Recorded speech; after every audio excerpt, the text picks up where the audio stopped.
सत्यपाल मलिक जी भी इस राज्य में क्या हो रहा है वो बता चुके थे, उस पर भी अभी कोई कार्रवाई हुई नहीं है। उन्होंने बताया था कि कैसे संघ के एक वरिष्ठ नेता सुबह 7 बजे आकर इनके दरवाजे पे दस्तक देकर 2 फाइलें लेकर आते हैं।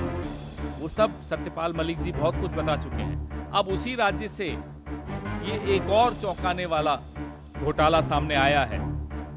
उस वक्त सत्यपाल मलिक जी के साथ जो हुआ वो हमने देखा, तो हो सकता है मनोज सिन्हा जी इसीलिए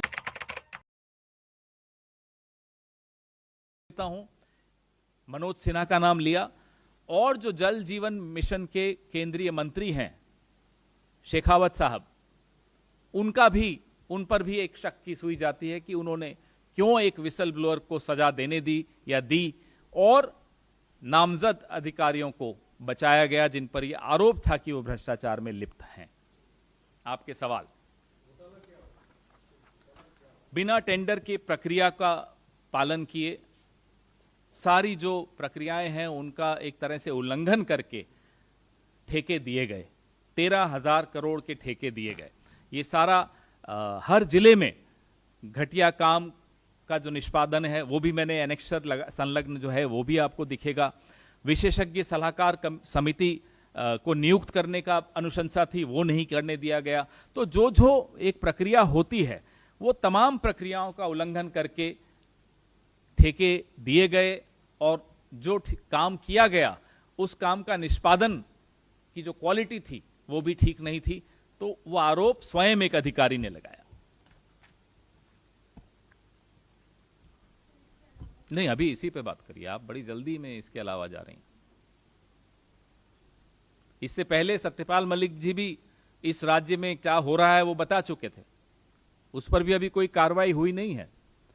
उन्होंने बताया था कि कैसे संघ के एक वरिष्ठ नेता सुबह 7 बजे आकर इनके दरवाजे पे दस्तक देकर 2 फाइलें लेकर आते हैं। वो सब सत्यपाल मलिक जी बहुत कुछ बता चुके हैं। अब उसी राज्य से ये एक और चौंकाने वाला घोटाला सामने आया है। उस वक्त सत्यपाल मलिक जी के साथ जो हुआ वो हमने देखा, तो हो सकता है मनोज सिन्हा जी इसीलिए चुप रहते हों, ये भी हो सकता है। ये सवाल आपको पूछना चाहिए था, आपने नहीं पूछा, तो मैंने फिर भी जवाब दे दिया। और अब आने वाले 5 मिनट में आप जो सवाल आपके मन में हो और किसी कारण से नहीं पूछ पा रहे हो, उनका जवाब मैं यूं ही देना शुरू कर दूंगा।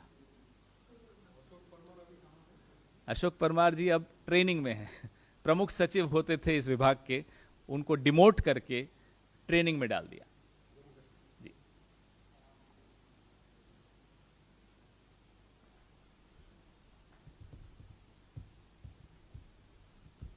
बोलिए ना इस पे। हाँ हाँ, पूछिए ना, आपके मन में है, होंगे सवाल, घबराइए मत, डरो मत।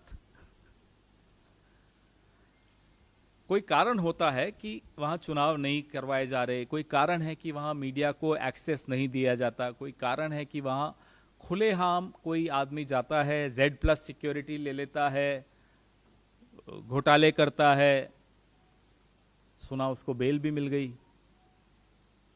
तो क्या हो रहा है वहां? मनमोहन सिंह जी की सरकार के वक्त वो पर्यटन का केंद्र बन गया था जम्मू कश्मीर, आज घोटालों का केंद्र बन गया है। तो ये अंतर स्पष्ट सबको दिखना चाहिए। जी, आप क्या कह रहे थे? हम अब तो जांच की मांग ही नहीं करते, हम छोड़ दिए। हम तो चाहते हैं कि आपके माध्यम से बस ये बाहर निकले बात। अब जांच 7 महीने में तो क्या, तो ये जांच करा लेंगे, लेकिन न्याय अनुसूचित जाति आयोग से हमें उम्मीद अभी भी है कि एक दलित अधिकारी के साथ आप न्याय करेंगे। बाकी ईडी सीबीआई तो हम जानते हैं, आप भी जानते हो जन्नत की हकीकत क्या है, लेकिन फिर भी अब 7 महीने सिर्फ खुलासे होने चाहिए। अब जनता खुद करेगी जो करना है। अब मुझे नहीं लगता कि अब हमें कोई मांग करनी चाहिए जांच की।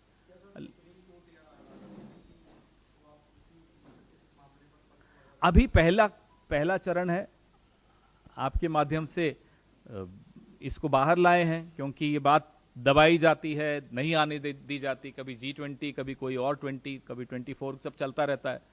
तो 24 से पहले ये सब बातें अब सिर्फ आपके माध्यम से हम जनता के दरबार में ले जा रहे हैं।